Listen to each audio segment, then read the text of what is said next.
마가복음서 11장. 그들이 예루살렘 가까이에 곧 올리브산에 있는 벳바게와 베다니 가까이에 이르렀을 때 예수께서 제자 둘을 보내시며 그들에게 말씀하셨다. 너희는 맞은편 마을로 가거라. 거기에 들어가서 보면 아직 아무도 탄 적이 없는 새끼 나귀 한 마리가 매어 있을 것이다. 그것을 풀어서 끌고 오너라. 어느 누가 왜 이러는 거요? 하고 물으면 주님께서 쓰시려고 하십니다. 쓰시고 나면 지체 없이 이리로 돌려보내실 것입니다. 하고 말하리라. 그들은 가서 새끼 나귀가 바깥길 쪽으로 나 있는 문에 매어 있는 것을 보고 그것을 풀었다. 거기에 서 있는 사람들 가운데 몇 사람이 그들에게 물었다. 새끼 나귀를 풀다니 무슨 짓이요? 제자들은 예수께서 일러주신 대로 그들에게 말하였다. 그러자 그들은 가만히 있었다. 제자들이 그 새끼 나귀를 예수께로 끌고 와서 자기들이 겉옷을 그 등에 걸쳐 놓으니 예수께서 그 위에 올라타셨다. 많은 사람이 자기들의 겉옷을 길에다 폈으며 다른 사람들은 들에서 잎 많은 생나무 가지들을 꺾어다가 길에다 깔았다. 그리고 앞에 서서 가는 사람들과 뒤따르는 사람들이 외쳤다. 호산나 복되시다. 주님의 이름으로 오시는 분 복되다. 다가오는 우리 조상 다윗의 나라여 더없이 높은 곳에서 호산나. 예수께서 예루살렘에 이르러 성전에 들어가셨다. 그는 거기서 모든 것을 둘러보신 뒤에 날이 이미 저물었으므로 12제자와 함께 베다니로 나가셨다. 이튿날 그들이 베다니를 떠나갈 때 예수께서는 시장하셨다. 멀리서 잎이 무성한 무화과 나무를 보시고 혹시 그 나무에 열매가 있을까 하여 가까이 가서 보셨는데 잎사귀 밖에는 아무것도 없었다. 무화과의 철이 아니었기 때문이다. 예수께서 그 나무에게 말씀하셨다. 이제부터 영원히 내게서 열매를 따먹을 사람이 없을 것이다. 제자들이 예수께서 말씀하시는 것을 들었다. 그리고 그들은 예루살렘에 들어갔다.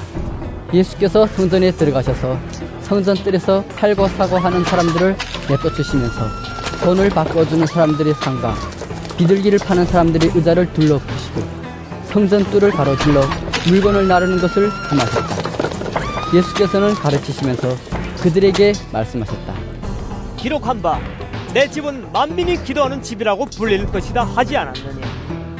그런데 너희는 그것을 강도들이 소굴로 만들어버렸다. 대제사장들과 율법학자들이 이 말씀을 듣고서는 어떻게 예수를 없애버릴까 하고 방도를 찾고 있었다. 그들은 예수를 두려워하고 있었던 것이다. 무리가 다 예수의 가르침에 놀라고 있었기 때문이다. 저녁때가 되면 예수와 제자들은 을에 성 밖으로 나갔다. 이른 아침에 그들이 지나가다가 그 무화과 나무가 뿌리째 말라버린 것을 보았다. 그래서 베드로가 전날 일이 생각나서 예수께 말하였다. 라삐님, 저것 좀 보십시오. 선생님이 저주하신 저 무화과 나무가 말라버렸습니다. 예수께서는 그들에게 말씀하셨다. 하나님을 믿어라. 내가 진정으로 너희에게 말한다. 누구든지 이 산들로 번쩍 들려서 바다에 빠지라 하고 말하고 마음에 의심하지 않고 말한 대로 될 것을 믿으면 그대로 이루어질 것이다. 그러므로 나는 너희에게 말한다.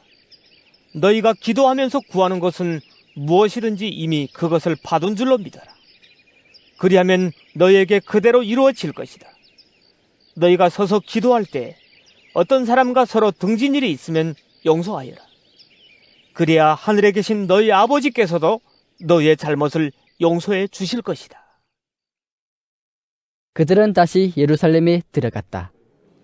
예수께서 성전 뜰에서 거닐고 계실 때 대제사장들과 율법학자들과 장로들이 예수께로 와서 물었다. 당신은 무슨 권한으로 이런 일을 합니까? 누가 당신에게 이런 일을 할 수 있는 권한을 주었습니까? 예수께서 그들에게 말씀하셨다. 나도 너희에게 한 가지를 물어보겠으니 나에게 대답해 보아라. 그러면 내가 무슨 권한으로 이런 일을 하는지를 너희에게 말하겠다. 요한이 세례가 하늘에서 온 것이냐 사람에게서 온 것이냐? 내게 대답해 보아라. 그들은 자기들끼리 운운하며 말하였다. 하늘에서 왔다고 말하면 어찌하여 그를 믿지 않았냐고 할 것이다. 그렇다고 해서 사람에게서 왔다고 대답할 수도 없지 않는가? 그들은 무리를 무서워하고 있었다. 무리가 모두 요한을 참 예언자로 알고 있었기 때문이었다. 그래서 그들이 예수께 대답하였다. 모르겠습니다. 예수께서 그들에게 말씀하셨다. 나도 내가 무슨 권한으로 이런 일을 하는지를 너에게 말하지 않겠다. 마가복음서 12장. 예수께서 그들에게 비유로 말씀하기 시작하셨다. 어떤 사람이 포도원을 일구어서 울타리를 치고 포도즙을 짜는 확을 파고 망대를 세웠다. 그리고 그것을 농부들에게 새로 주고 멀리 떠났다. 때가 되어서 주인은 농부들에게서 포도원 소출의 얼마를 받으려고 한 종을 농부들에게 보냈다. 그런데 그들은 그 종을 잡아서 때리고 빈손으로 돌려보냈다. 주인이 다시 다른 종을 농부들에게 보냈다. 그랬더니 그들은 그 종의 머리를 때리고 그를 능욕하였다. 주인이 또 다른 종을 농부들에게 보냈더니 그들은 그 종을 죽였다. 그래서 또 다른 종을 많이 보냈는데 더러는 때리고 더러는 죽였다. 이제 그 주인에게는 단 한 사람, 곧 사랑하는 아들이 남아있었다. 마지막으로 그 아들을 그들에게 보내며 말하기를 그들이 내 아들이야 존중하겠지 하였다. 그러나 그 농부들은 서로 말하였다. 이 사람은 상속자다. 그를 죽여버리자. 그러면 유산은 우리의 차지가 될 것이다. 그러면서 그들은 그를 잡아서 죽이고 포도원 바깥에다가 내던졌다. 그러니 포도원 주인이 어떻게 하겠느냐? 그는 와서 농부들을 죽이고 포도원을 다른 사람들에게 줄 것이다. 너희는 성경에서 이런 말씀도 읽어보지 못하였느냐? 집을 짓는 사람이 버린 돌이 집 모퉁이의 머릿돌이 되었다. 이것은 주님께서 하신 일이요 우리 눈에는 놀랍게 보인다. 그들은 이 비유가 자기들을 겨냥하여 하신 말씀인 줄 알아차리고 예수를 잡으려고 하였다. 그러나 그들은 무리를 두려워하여 예수를 그대로 두고 떠나갔다. 그들은 말로 예수를 책잡으려고 바리새파 사람들과 헤롯 당원 가운데서 몇 사람을 예수께로 보냈다. 그들이 와서 예수께 말하였다. 선생님, 우리는 선생님이 진실한 분이시고 아무에게도 매지 않는 분이심을 압니다. 선생님은 사람이 겉모습으로 판단하지 않으시고 하나님의 길을 참되게 가르치십니다. 그런데 황제에게 세금을 바치는 것이 옳습니까? 옳지 않습니까? 바쳐야 합니까? 바치지 말아야 합니까? 예수께서 그들이 속임수를 아시고 그들에게 말씀하셨다. 어찌하여 나를 시험하느냐? 데나리온 한 잎을 가져다가 나에게 보여보아라. 그들이 그것을 가져오니 예수께서 그들에게 물으셨다. 이 초상은 누구의 것이며 적힌 글자는 누구의 것이냐? 그들이 대답하였다. 황제의 것입니다. 예수께서 그들에게 말씀하셨다. 황제의 것은 황제에게 돌려주고 하나님의 것은 하나님께 돌려드리라. 그들은 예수께 경탄하였다. 부활이 없다고 주장하는 사두개파 사람들이 예수께 와서 물었다. 선생님, 모세가 우리에게 써주기를 어떤 사람의 형이 자식이 없이 아내만 남겨두고 죽으면 그 동생이 그 형수를 맞아들여서 그의 형에게 대를 이을 자식을 낳아줘야 한다 하였습니다. 형제가 7이셨습니다. 그런데 마지가 아내를 얻었는데 죽을 때 자식을 남기지 못하였습니다. 그리하여 둘째가 그 형수를 맞아들였는데 그도 또한 자식을 남기지 못하고 죽고 셋째도 그러하였습니다. 7이 모두 자식을 두지 못하였습니다. 맨 마지막으로 그 여자도 죽었습니다. 그들이 살아날 부활 때 그 여자는 그들 가운데 누구의 아내가 되겠습니까? 7이 모두 그 여자를 아내로 맞아들였으니 말입니다. 예수께서 그들에게 말씀하셨다.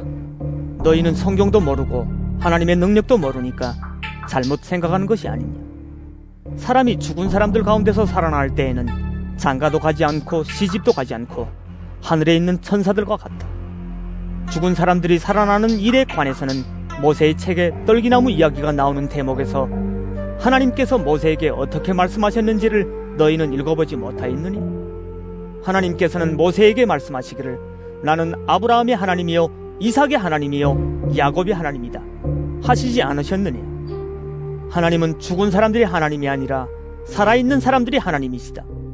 너희는 생각을 크게 잘못하고 있다. 율법학자들 가운데 한 사람이 다가와서 그들이 변론하는 것을 들었다. 그는 예수가 그들에게 대답을 잘 하시는 것을 보고서 예수께 물었다. 모든 계명 가운데서 가장 으뜸되는 것은 어느 것입니까? 예수께서 대답하셨다. 첫째는 이것이다. 이스라엘아 들어라. 우리 하나님이신 주님은 오직 한 분이신 주님이시다. 내 마음을 다하고 내 목숨을 다하고 내 뜻을 다하고 내 힘을 다하여 너의 하나님이신 주님을 사랑하여라. 둘째는 이것이다. 내 이웃을 내 몸같이 사랑하여라. 이 계명보다 더 큰 계명은 없다. 그러자 율법학자가 예수께 말하였다. 선생님, 옳은 말씀입니다. 하나님은 한 분이시요 그 밖에 다른 이는 없다고 하신 그 말씀은 옳습니다. 또 마음을 다하고 지혜를 다하고 힘을 다하여 하나님을 사랑하는 것과 이웃을 자기 몸같이 사랑하는 것이 모든 번제와 희생제보다 더 낫습니다.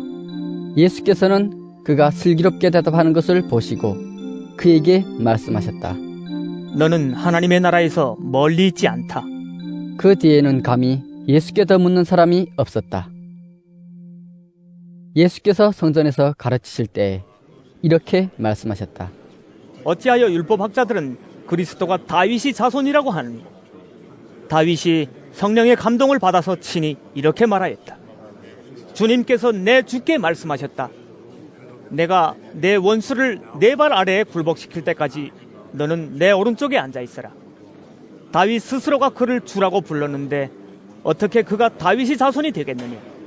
많은 무리가 예수의 말씀을 기쁘게 들었다. 예수께서 가르치시면서 이렇게 말씀하셨다. 율법학자들을 조심하여라. 그들은 예복을 입고 다니기를 좋아하고 장터에서 인사받기를 좋아하고 회당에서는 높은 자리에 앉기를 좋아하고 잔치에서는 윗자리에 앉기를 좋아한다. 그들은 과부들의 가산을 삼키고 남에게 보이려고 길게 기도한다.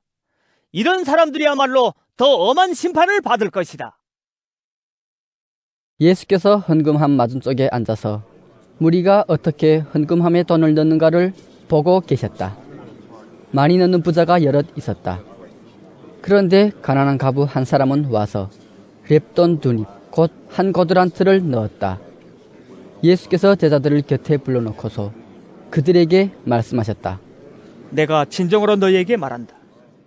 헌금함에 돈을 넣은 사람들 가운데 이 가난한 과부가 어느 누구보다도 더 많이 넣었다.